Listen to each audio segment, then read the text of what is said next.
model is Calvo, and this video will help us understand how machine works using technology and programming. In this semester, we face different components like LCD, servomotor, and ultrasonic sensor.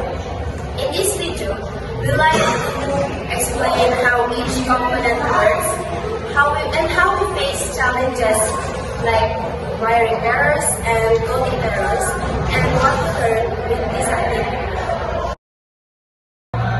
The servomotor is designed for rotate specific angle or position and hold object in precise position. The servomotor moves in specific position or angle, and the DC motor is continuously moving, and you can only control the speed and direction. Controlling angles change robotics movements from simple direction, precise ordinate, joints, motion. We encounter the difficulty in wiring because the wire incorrectly placed. The ultrasonic sensor measures distance by transmitting high frequency sound waves and calculating the time it takes for the reflected echo to travel back to the sensor. This component enables critical system interaction such as identifying potential barriers in the robot paths. By triggering automatically movement adjustment, when obstacles are detected, it plays a critical role, ensuring smooth augmentation and preventing collision, which are critical for safe, efficient robotics operation. The I2C LCD showed useful details like sensor values, operating status, and real-time message about the robot's actions.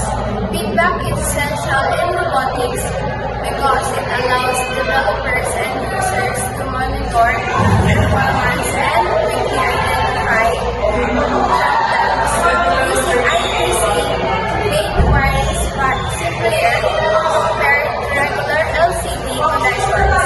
The LCD also helped a lot during debugging because it could immediately see if the sensor reading were correct.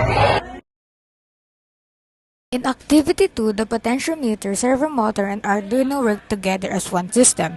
The potentiometer acted as the input device. When we turned it, it sent an analog signal to the Arduino. The Arduino processed that signal and converted into a specific angle from 0 degrees to 180 degrees. Then the servomotor acted as the output by moving to that exact position. This showed us how input, processing, and output are connected in a continuous loop. In Activity 3, the push button became the input instead of the potentiometer. When the button was pressed, the Arduino detected a digital signal and commanded the server to rotate to 180 degrees. When released, it turned to 0 degrees. Even though the input changed from analog to digital, the system logic stayed the same: input, processing, and output. These two activities help us understand that automation is not just about movement, it is about how components communicate and respond to each other. A small change in input can create a different output, and the Arduino acts as the brain that connects everything. During our third quarter robotics activities in grade 11, we first learned how to use different components, like the ultrasonic sensor, the servomotor, and the I2C LCD. We did a small activity for each lesson, so we could understand how each component works and how they connect with the Arduino. After that, we were given a task to combine all these components into one Arduino project. One challenge we experienced was the LCD sometimes show incorrect or delayed information. Even though the ultrasonic sensor was already detecting object properly, to solve this problem, we checked our wiring connection, review our code, and added proper delay so the LCD could update smoothly. Another challenge happened when the ultrasonic sensor was already controlling the servomotor. The servo sometimes jittered or moved at the wrong distance. To fix this, we checked the distance value using the serial monitor and review both the wiring and the code.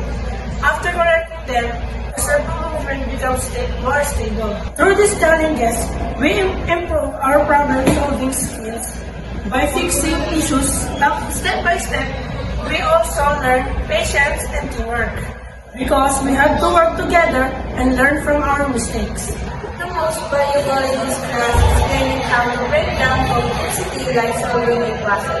I learned not to spend the whole confusing image of that puzzle, but instead to pick out each piece and fit them together. Through this class, I also discovered a growing interest in robotics and programming because of their ability to create innovative and practical solutions to real-world problems. Seeing how technology can be used to solve everyday challenges motivated me to explore these fields further. For future students, my advice is to embrace difficulties as part of the learning process, work closely with your partners or groupmates, and never be afraid to experiment. Make mistakes and learn from your mistakes because that is where real learning happens. In conclusion, it helped us to learn the basic parts of robotics, to understand how sensors, motors, and display work together to make a project more user-friendly and easier to monitor. We gained a better understanding about the importance of electronics components to the real-world robotics technology.